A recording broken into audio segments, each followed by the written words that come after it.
নমস্কার। আজকে 12 তারিখের আলোচনা।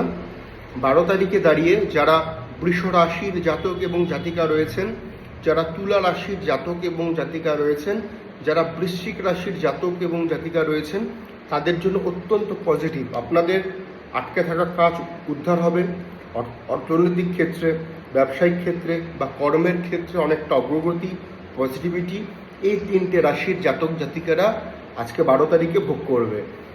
অসুবিধা, জরাজীর্ণতা, বাধা ভোগ করবে কর্কট রাশির জাতক জাতিকারা, ভোগ করবে ধনু রাশির জাতক জাতিকারা এবং ভোগ করবে মীন রাশির জাতক জাতিকারা।